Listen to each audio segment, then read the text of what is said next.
seated and welcome to the White House and the Roosevelt Room. The President and I are honored to be joined today by so many people who have made this historic announcement possible. I especially want to recognize NASA Administrator Dan Golden, Sally Ride, Jennifer Harris, who at age 28 was the Flight Operations Director of Mars Pathfinder, and our guest of honor, Colonel Eileen Collins, who is here with her husband, Pat Youngs. I'm also pleased to see members of Congress, Representative Houghton, who's here, Sheila Jackson Lee, Eddie Bernice Johnson, and Zoe Lofgren. This is a wonderful event. I cannot think of any occasion in the White House that gives me more personal pleasure than this announcement. In December 1998, when the shuttle Columbia takes off, Colonel Eileen Collins will take one big step forward for women and one giant leap for humanity.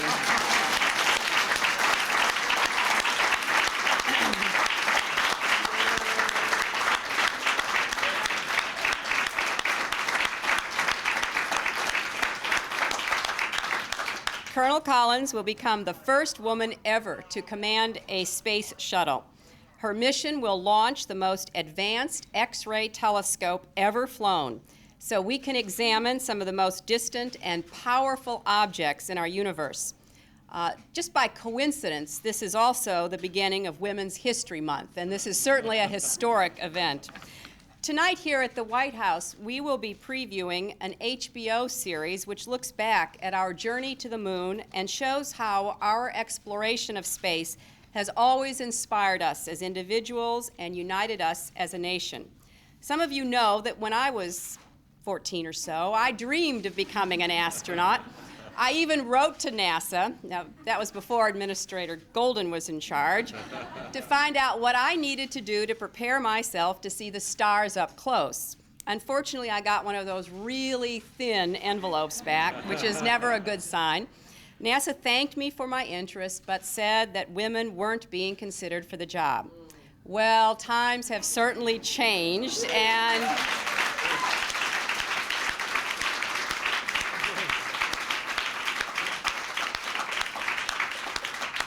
we have seen the dreams of many girls come to reality as we have watched Sally Ride and now Eileen Collins circle not only our planet, but go out into our universe.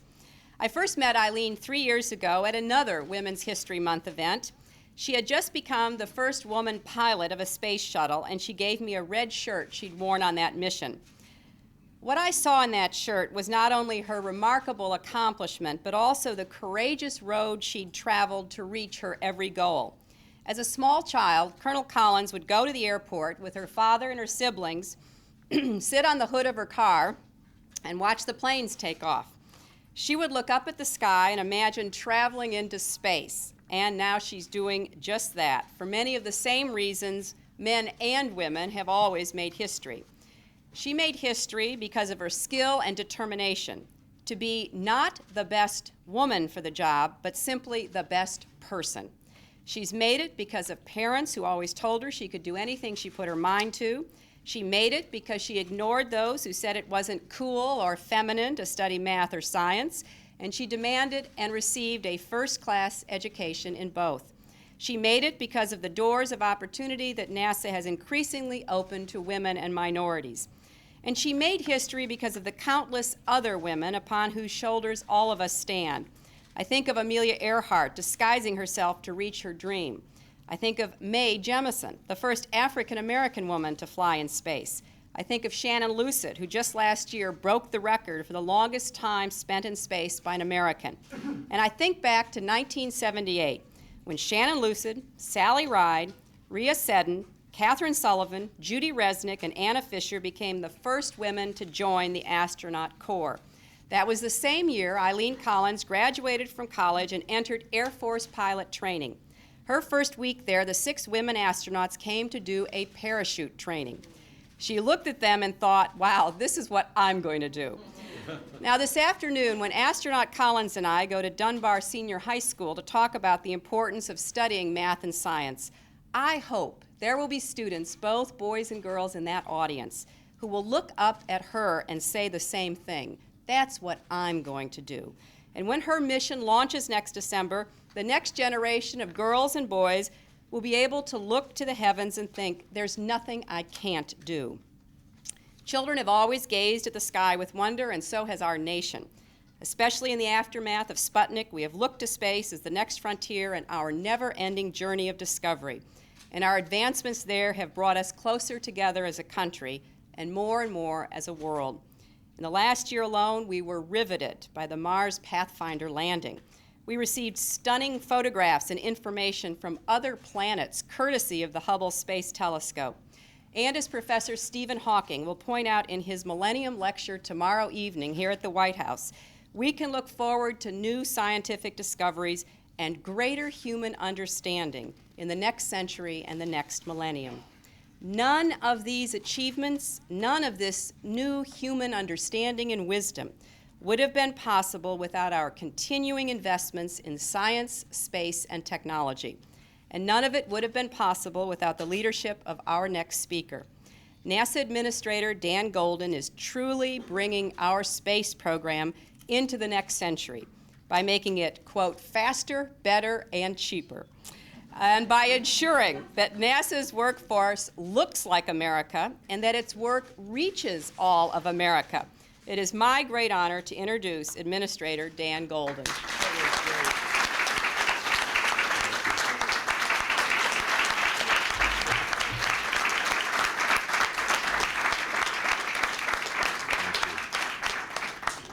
You were very gracious. We're here to honor Eileen Collins, the first woman ever selected to be a commander of a NASA shuttle mission. But let me begin by saying what a privilege it is to be introduced by someone who also happens to be a role model for so many women, someone so dedicated to service, and someone who has done so much for the children around the world.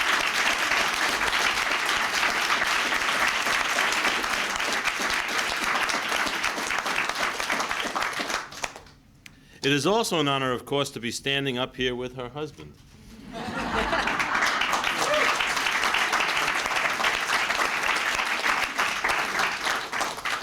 I'd like to thank President Clinton for all he's done, especially for all he's done for our future and our children through his commitment to the nation's space program. It has been said that men are from Mars and women are from Venus.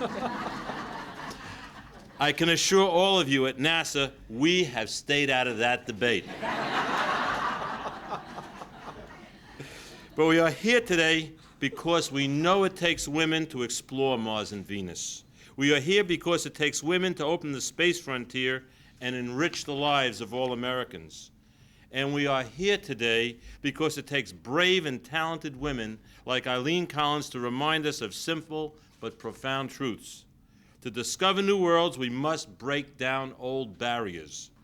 Our only discriminating quality should be excellence. When it comes to pioneering the future, we need the best and the brightest only. At NASA, we have been committed to just that. Today, we can say that our astronaut corps does not only have the first woman commander, which is so exciting and important to our future, but we could also say that our astronaut corps is more diverse than ever in the history of our space program. And thanks to these women and men who risked their lives, the past year has been marked by shuttle missions that brought back unbelievable science and made possible the continuing preparations for the International Space Station that wouldn't occur without the leadership of our president. Today we can say that there are more women scientists and engineers at NASA than ever before in the history of the agency. Their work has helped make possible the breathtaking images from the Hubble telescope and the tremendous success of the Mars Pathfinder. But, Mr. President and Mrs. Clinton, perhaps the most exciting thing we could say today and during this National Women's History Month is this: at NASA, we're just getting started.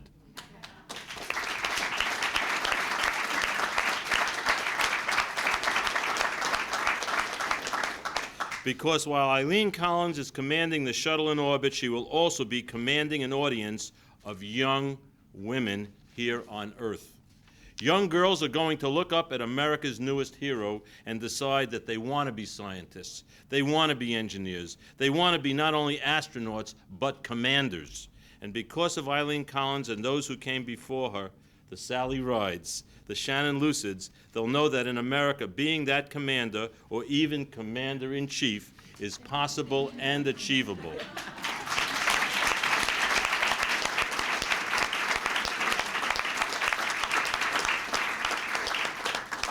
What a wonderful day for America. It's now my distinct honor and high privilege to introduce you to one of NASA's best, the commander who will take a telescope that I worked on and designed almost 10 years ago. Do it right, Eileen. I give America, Mrs. President, Commander Eileen Collins.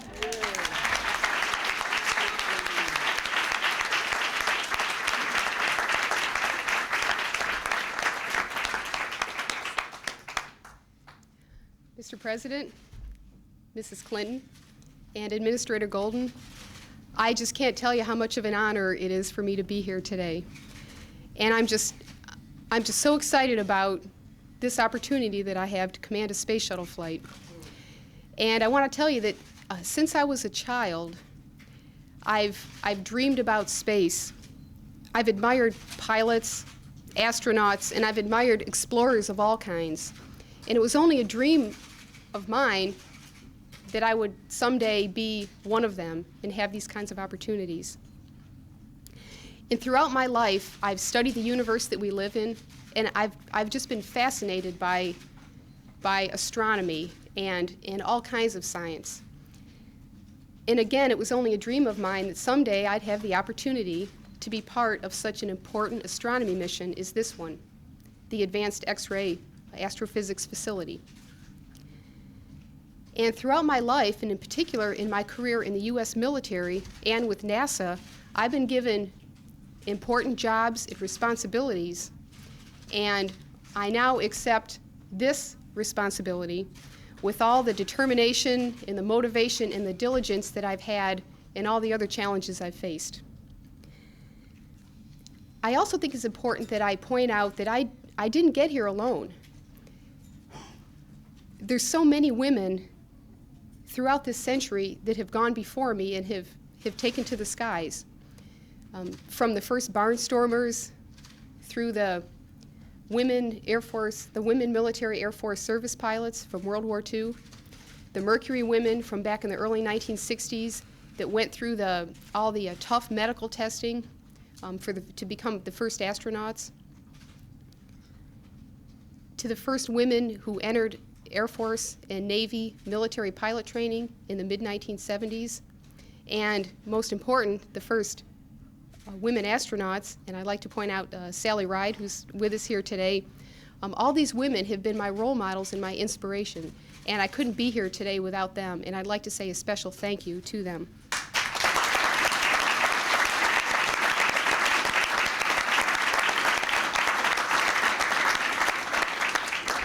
And additionally, while I've got the podium, I'd like to, in particular, thank my family and my friends, especially my parents, who have been my best teachers and have been my mentors throughout my life. I'd like to recognize my husband, who's here with me today. Without him, without the unfailing support that he's provided to me, I couldn't be here today. And now it's time.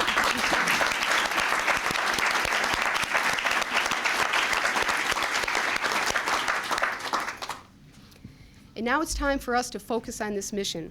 On STS-93, our crew will deploy the Advanced X-ray Astrophysics Facility, or AXAF. As an amateur astronomer, I'm personally excited about the information this telescope will bring back to us. We'll learn more about the characteristics of individual stars, binary stars, galaxies, clusters of galaxies, and quasars. Since high-energy X-rays can penetrate through gas and dust and detect objects that are 100 times fainter than the current X-ray satellite that we have in orbit right now. AXAF will teach us about the beginning, the evolution, the current structure, and possibly even the fate of the universe that we live in. and our crew is very excited about this mission. But there's still much work left to be done between now and our December flight. There's training, testing, traveling, there'll be flying, and more simulators and constant practice. Today, we're just getting started. Our crew will focus on this mission 100%, and we will make it one of NASA's greatest successes. In conclusion, it's my hope that all children, boys and girls, will see this mission and be inspired to reach for their dreams too, because dreams do come true. Thank you.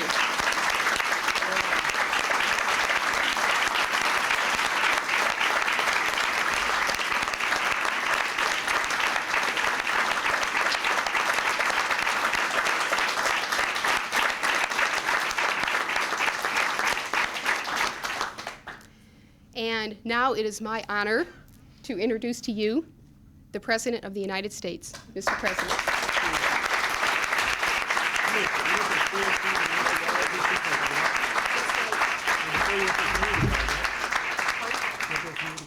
Yes, yes. I want to say that.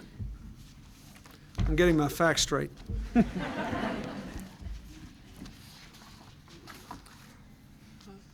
First of all, let me say that Hillary and I are delighted to have all of you here. The story Hillary told about her fascination with space is not apocryphal. It is real. I heard it a long time before I ever thought she'd be telling it before a microphone. And so this is a thrilling day for us. I want to thank Dan Golden and all the people at NASA for doing an absolutely superb job. Thank you, Colonel Collins, for your remarks and your example. To the members of Congress who are here, Congressman Houghton and Representatives Jackson Lee, Eddie Bernice Johnson, and Sol Lofgren, thank you for your support. I want to thank my science advisor, Jack Gibbons, as well as Sally Ride and Gene Phelan, a pioneer aviator who are here. Let me also say that Colonel Collins' husband is also a pilot. And when she introduced him to me, she said, he's not only a pilot, he's a scratch golfer. He's better than you are. And after a brief conversation, we actually concluded it was more likely that I would go into space than that I would ever be as good as he is. 40 years ago, Life magazine introduced America's first astronauts to the world, noting that the 7 Mercury astronauts were picked from, quote, the same general mold. They were all military pilots. They were all in their 30s. They all had crew cuts. They were all men, and they really were all true American heroes. But heroes come in every size and shape and gender.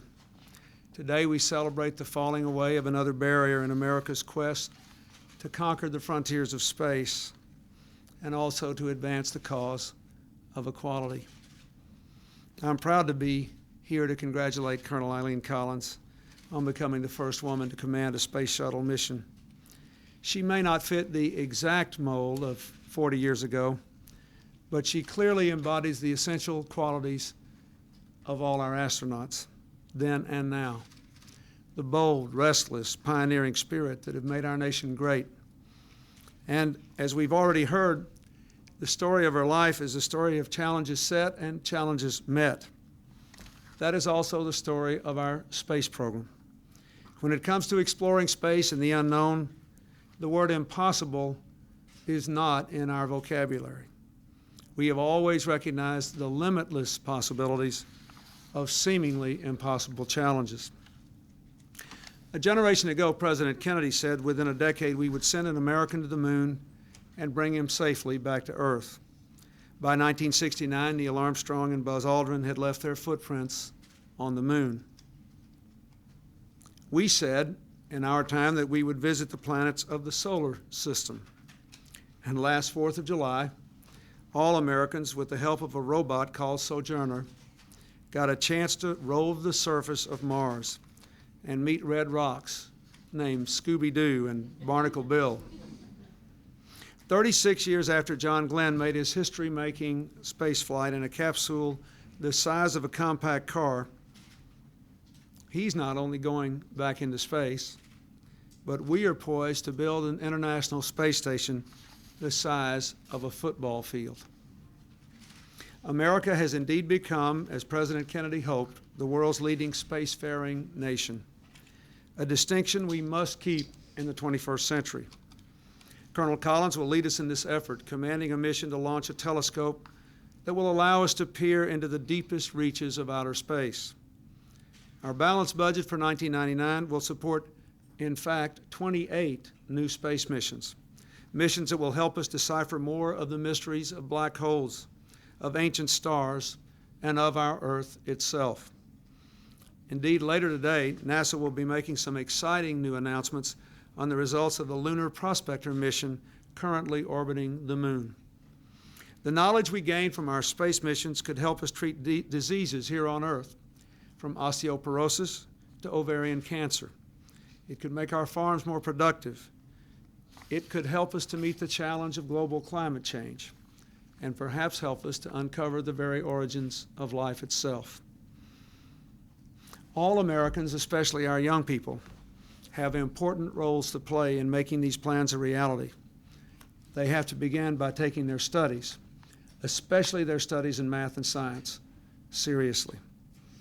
Last week we learned that our leading spacefaring nation is not faring very well when it comes to achievement of high school seniors in math and science. This is unacceptable. As we prepare for an information age that will require every student to master not just the basics of reading and math, but algebra, geometry, physics, and computer science, I call on every parent, every school, every teacher to set higher expectations for our children. And I call upon all our students, and I know that Hillary and Eileen will today, to take these challenging courses so that we can all be prepared for the known and still unknown challenges of the future. And I call on all young girls across America and their parents to take inspiration from Colonel Collins' achievement. Let me remind you of something she was too modest to say. She has a distinguished degree from Syracuse University. She came up through the ROTC program.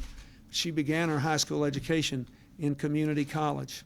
I want every child in this country to know that we have opened the doors of college to all Americans.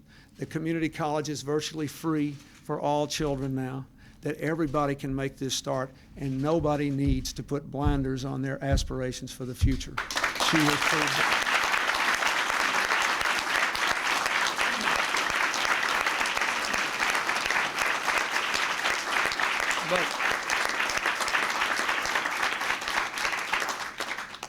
I want to say especially to the little girls who will hear Eileen Collins and those who will see her, and to their parents, let's remember that at a time when very few girls were taking the hardest math and science courses, Colonel Collins was taking them and mastering them. She did in part because of the unfailing support of her parents, who set high expectations and told her she could do anything she set her mind to. She never gave up, and one by one her dreams came true.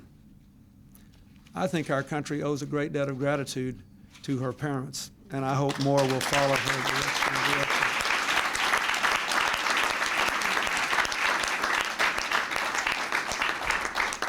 And perhaps with her well-justified new fame notoriety, the greatest mark Colonel Collins will make will not be just written in the stars, but here on earth, in the mind of every young girl with a knack for numbers, a gift for science, and a fearless spirit. Let us work to make sure that for every girl and every boy, dreams and ambitions can be realized, and even the sky is no longer the limit. Thank you very much.